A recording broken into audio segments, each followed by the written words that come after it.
ယောဂီများအလုံးချိန်15မိနစ်တရားထိုင်မှာဖြစ်ပါတယ်မိမိတို့ရဲ့ခန္ဓာကိုယ်အရိယာပုဂ္ဂိုလ်စိတ်တိုင်းကြပြင်လိုက်ပါမျိုးသားများကတင်မြေခွေထိုင်ပါမျိုးသမီးယောဂီများလည်းတင်မြေခွေထိုင်လို့ကထိုင်နိုင်ပါတယ်ကြုံကြုံလေးထိုင်လို့ကထိုင်နိုင်ပါတယ်တင်မြေခွေထိုင်တဲ့အရိယာပုမှာဘယ်ဘက်ခြေထောက်ကိုအတွင်းကထားညာဘက်ခြေထောက်ကိုအပြင်ကထားဒါအများစုထိုင်တာပြောတာဖြစ်ပါတယ်တို့ပညာလည်းမိမိတို့အဆင်ပြေသလိုထိုင်နိုင်ပါတယ်တင်မြေခွေထိုင်တဲ့အရိယာပုတိချပြင်ပြီးပြီဆိုရင်ဘယ်ဘက်လက်ပေါ်ညာဘက်လက်ကလေးတင်လိုက်ပါလက်မထိတ်ထိလို့အဆင်ပြေရင်လက်မထိတ်လေးနှစ်ခုထိထားလိုက်ပါလက်မထိတ်နှစ်ခုထိလို့အဆင်မပြေရင်လက်ကလေးနှစ်ခုရှက်ထားလိုက်ပါလက်မထိတ်နှစ်ခုထိခြင်းမထိခြင်းကအဓိကမဟုတ်ပါဘူးအဆင်ပြေသလိုထားလိုက်ပါအရိယာပုဂ္ဂိုလ်စိတ်တိုင်းကြပြင်လိုက်ပါတင်မြေခွေထိုင်တဲ့အရိယာပုစိတ်တိုင်းကြပြင်ပြီးပြီဆိုရင်ခါကလေးပုံမှန်ထားလိုက်ပါတရားထိုင်ပါပြီဆိုမှခါကြီးဆွဲဆန့်တာမျိုးမလုပ်ပါနဲ့ဥဇုံကာယံပဏိဒါယခါကလေးကိုဖြောင့်မှန်စွာထားလိုက်ပါကောင်းရှိမငုတ်စေနဲ့ကောင်းရှိငုတ်ရင်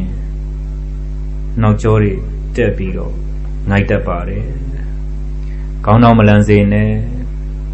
ကောင်းနောက်လန်ရင်လဲကိုယ်ခန္ဓာကိုမနိုင်ပဲလဲကြတတ်ပါတယ်မျက်စိကိုဇင်းငယ်များမှိတ်ပါဘာလို့မျက်စိကိုဇင်းငယ်များမှိတ်ခိုင်းတယ်လဲဆိုရင်အယောင်အဆင်းအလင်းတွေဝင်မှာဆိုလိုပါမျက်စိထဲမှာအယောင်ဆင်းလင်းတွေဝင်ရင်အာယုန်တွေထွေပြတတ်ပါတယ်ပြန်ပြောပါမယ်တင်မြင်ခွေထိုင်ပါဘယ်ဘက်လက်ပေါ်ညာဘက်လက်ကလေးတင်ပါခါကလေးပုံမှန်ထားပါကောင်းရှိမငုတ်စေနဲ့ကောင်းနောက်မလန်စေနဲ့မျက်စိကိုဇင်းငယ်များမှိတ်ပါမိမိရဲ့ခန္ဓာကိုအနေထားအချိုးစားပုံစံကျသွားပြီဆိုရင်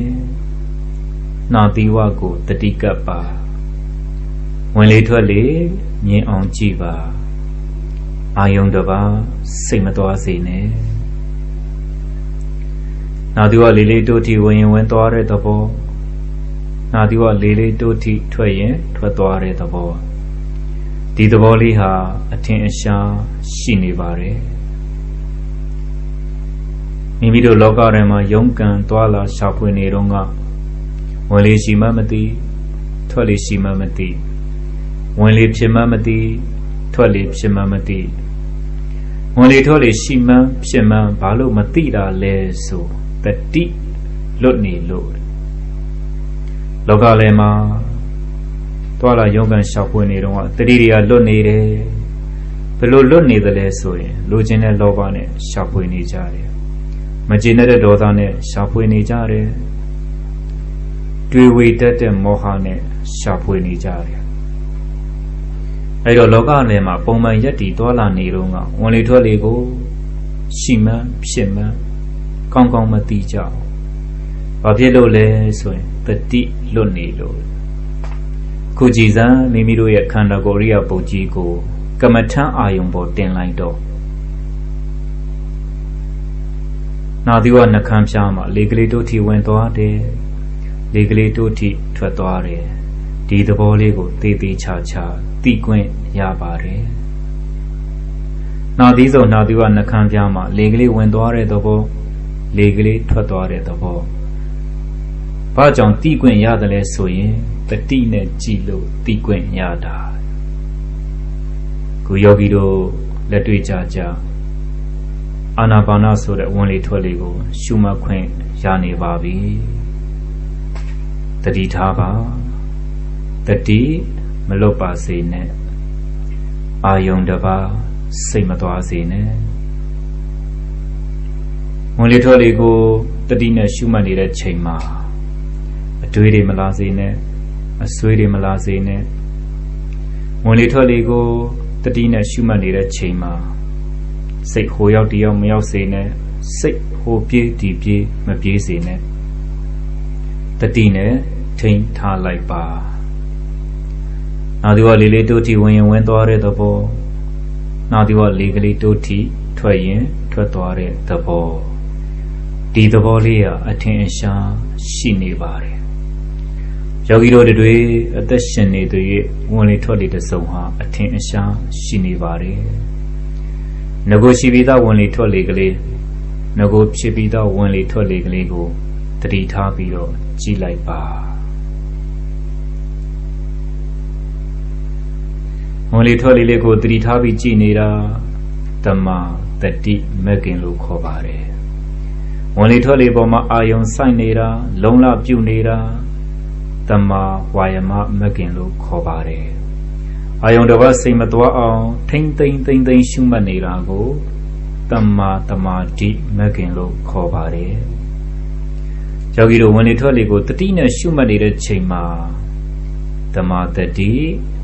တမာဝါယမတမာတမာတိဆိုတဲ့တမာရိမဂ်ကင်၃ပါးဝမ်းတဲမှာကိန်းနေပါတယ်တန်ဖိုးရှိလိုက်တာတခြားအချိန်တွေမှာဆိုရင်တမာတတိတမာဝါယမတမာတမာတိဝမ်းတဲကိန်းဖို့နေနေတာသာ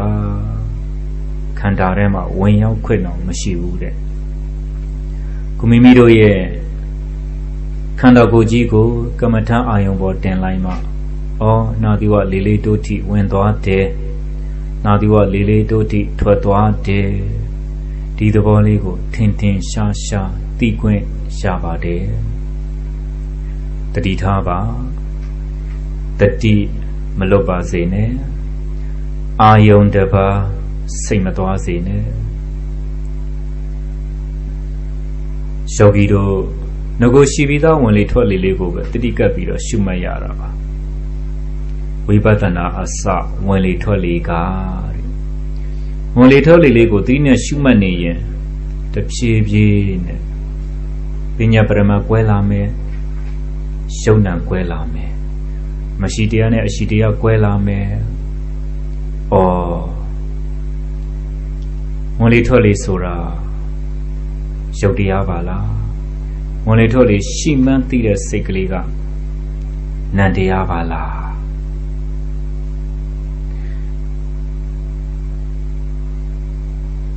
ရှုရင်မှတ်ရင်ရှုရင်မှတ်ရင်နဲ့ယုံနာသဘောတွေကိုကောင်းကောင်းသိလာပါတယ်ယောဂီတို့လက်တွေ့ကြကြရှုမှတ်နေတာပဲ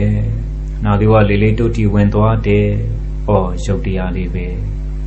နာဒီဝလေးလေးတုတ်တီထွက်သွားတယ်ယုတ်တရားလေးပဲဒုက္ခန္တာမှာဝင်လေထွက်လေတစ်စုံရှိနေပါလားလို့သိလိုက်တဲ့စိတ်ကလေးကနံတရားယုတ်တရားနဲ့နံတရားယောက်ျားမိန်းမမရှိပါလားပုဂ္ဂိုလ်တ attva မရှိပါလားငါတွေသူတွေမရှိပါလားတကယ်ရှိကယုံနဲ့နံပါလားယောဂီတို့လက်တွေ့ကြကြရှုမှတ်တော့ယုံနံကွဲလာပြီအရှိတရားကိုသိလာပရမတ်တရားကိုသိလာအရှိကယုံနံအဲ့ဒီယုံနံပရမတ်တရားပဲအဲ့ဒီယုံနံရှိတဲ့တရားပဲသဘောတရားတွေကိုနားလည်လာပြီတရားသဘောတွေကိုနားလည်လာပြီငါမရှိသူမရှိယောက်ျားမိန်းမမရှိပုဂ္ဂိုလ်တ attva မရှိအရှိကယုံနဲ့နံယုတ်တိပရမတ်သဘောနံတိပရမတ်သဘောဒါအရှိတရားတွေပဲကဲဒီယုံနံဆိုတဲ့အရှိတရားပရမတ်ဆိုတဲ့အရှိတရားတွေဘယ်သဘောရှိလဲဆိုတာတော့ခန္ဓာဘက်ကိုညာလှည့်ပြီးတော့ကြည့်လိုက်ပါကဲယောဂီတို့ရှုမှတ်လာတာရှုမှတ်ရင်နဲ့7မိနစ်ကျော်လာပြီ7မိနစ်ကျော်လာပြီဆိုတော့ခန္ဓာကိုယ်ကတင်ပါးတွေပူမယ်တချို့ထိုင်တာချိုးမကြရင်ခြေပြားတွေကျင်မယ်တချို့ထိုင်တာအစင်မပြေရင်ခြေသလုံးတွေထုံမယ်ဒါဘသူရဲ့သဘောလဲဆိုခန္ဓာရဲ့သဘောတွေပဲကဲရှိကဝင်လေထွက်လေကိုတတိနဲ့ရှုမှတ်လို့ယုံနံကွဲခဲ့ပြီ အရှိယုံနံကိုတိပြီးတော့ကိုခန္ဓာဘက်ကိုညာလှည့်ကြည့်တော့မယ်ယောဂီတို့ခန္ဓာကြီးကတခြားဘာမှမပြပါဘူးတရားတွေပဲပြပါလိမ့်မယ်ဘယ်လိုတရားတွေပြမလဲနာတဲ့သဘောကျင်တဲ့သဘောပူတဲ့သဘောစူးတဲ့သဘောအောင့်တဲ့သဘောမခံတာတဲ့သဘောပြင်းထန်တဲ့သဘောတွေဘယ်ကပြမှာလဲဆိုခန္ဓာကပြမှာဘယ်သူနဲ့ကြည့်မလဲဉာဏ်နဲ့ကြည့်မယ်ကယောဂီတို့ရှုရင်းမှန်ရင်းနဲ့အထုတ်ရင်းနဲ့ယောဂီတို့ရဲ့ခန္ဓာကိုယ်ကြီးကတရားသဘောတွေပြလာတယ်တချို့ကတင်ပါတွေပူတယ်နောက်ကဉာဏ်နဲ့ကြည့်လိုက်ပေါ့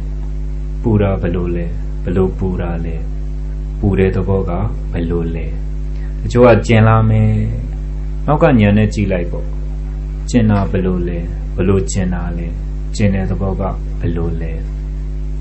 တချို့ကခြေတော်တွေထုံလာမယ်နောက်ကဉာဏ်နဲ့ကြည့်လိုက်ပေါ့ထုံတာဘယ်လိုလဲဘယ်လိုထုံတာလဲထုံတဲ့သဘောကဘယ်လိုလဲကိုယ်ခန္ဓာကိုကိုယ်ဉာဏ်နဲ့ကြည့်ရင်ကိုယ်တိုင်သိရမှာပေါ့ခန္ဓာကြီးကခေါ်နေတယ်အေဟိလာလဲပတ္တရှုလဲတန်ဒိဋ္ဌိကိုကိုယ်တိုင်မြင်လိမ့်မယ်ဘာတွေမြင်မလဲဆိုအနိစ္စမမြဲတဲ့သဘောဒုက္ခဆင်းရဲတဲ့သဘောအနတ္တငါမပိုင်တဲ့သဘောအတုပမတင့်တယ်တဲ့သဘောအနိစ္စဒုက္ခအနတ္တအတုပလို့ပြောနေပေမဲ့ဖြစ်ပြီးတော့ပြတ်သွားတာပဲဒါကဘယ်သူနဲ့မြင်အောင်ကြည့်မလဲဉာဏ်နဲ့မြင်အောင်ကြည့်မယ်ခုယောဂီတို့လက်တွေ့ကြကြရှုနေတာပဲလက်တွေ့ကြကြရှုတော့ကိုယ်တိုင်သိခွင့်ရတော့ပေါ့ဘယ်သူနဲ့ယဉ်ပြီးရှုတယ်လဲဆိုခန္ဓာနဲ့ယဉ်ပြီးရှုကြတဲ့ချို့တင်ပါတွေပူလာပြီးကျင်လာပြီးတရားလုံးလုံးမထိုင်ဘူးဆိုရင်7မိနစ်ကြော်တာနဲ့သိတာကျင်လာတယ်ထုံလာတယ်ပူလာတယ်စူလာတယ်အောင်လာတယ်တချို့ကခြေပြားလေးတွေကျင်တယ်တချို့ကတင်ပါပူတယ်တချို့ကခါးတွေအောင်တယ်တချို့ကနောက်ကျောတွေတင်းတယ်တချို့ကခေါင်းတွေလေးတယ်ဒါခန္ဓာရဲ့သဘောတွေပဲတို့အလကထိုင်နေတော့ဒါတွေ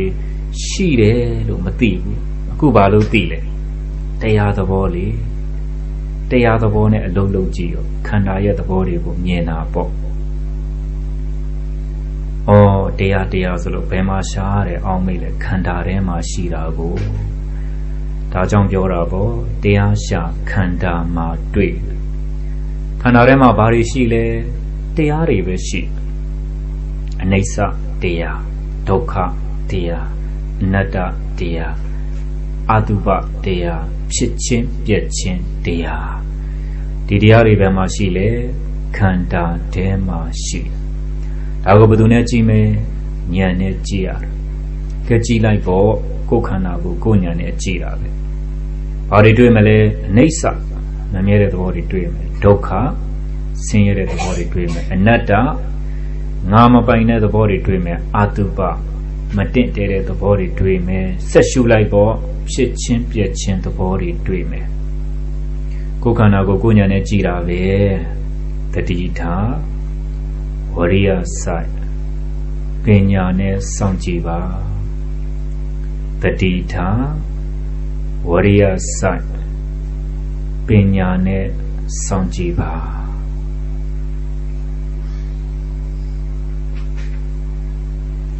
ယောဂီတို့ရဲ့ခန္ဓာကြီးကဝေဒနာတံဖောက်ပြန်မှုတွေတစ်ခုပြီးတစ်ခုပြနေတယ်နောက်ကဉာဏ်ကလည်းတစ်ချက်ပြီးတစ်ချက်မိအောင်ကြည့်ခန္ဓာသဘောပဲကိုယ်ဉာဏ်နဲ့ကြည့်ရတယ်ဉာဏ်ဆိုတာငှားတာမှမဟုတ်တာအိဋ္ဌဘယ်ထဲမှာရှိခန္ဓာထဲမှာရှိ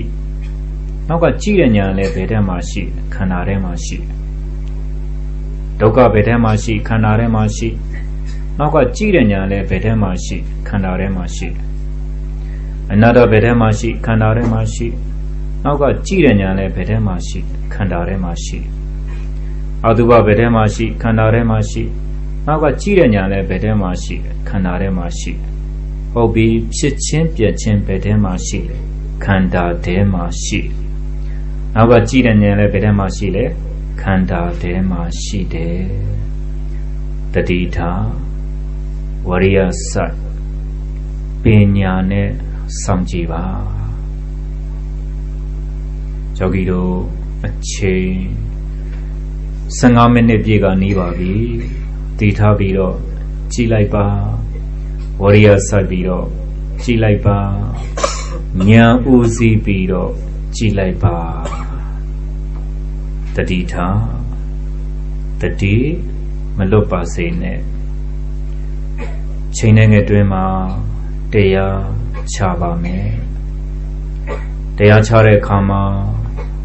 တရားချခြင်းတဲ့စိတ်ကလေးကနတ်တရားချဖို့ပြင်လိုက်ဆင်လိုက်တဲ့ခန္ဓာကိုယ်အနေထားကရုပ်တရားကလည်းဖြစ်ပြီးတော့ပြည့်နံတရားကလည်းဖြစ်ပြီးတော့ပြည့်ဧကောရမောတခုတည်းသောတရားယုံနံတစုံသည်ဖြစ်ပြီးတော့ပြည့်နေပါလားလို့ဉာဏ်တစ်ခုနဲ့ဆင်ခြင်ပြီးယောဂီအားလုံးအချိန်စေပြီးမို့တရားချလို့ရပါပြီတရားချတဲ့အခါမှာ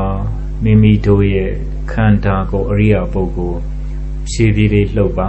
ဖြည်းဖြည်းလေးဖြုတ်ပါတရားဆိုတာနုညံ့တယ်တရားဆိုတာတိမ်မွေ့တယ်ယောဂီအားလုံးအချိန်စေပြီးမို့တရားချလို့ရပါပြီ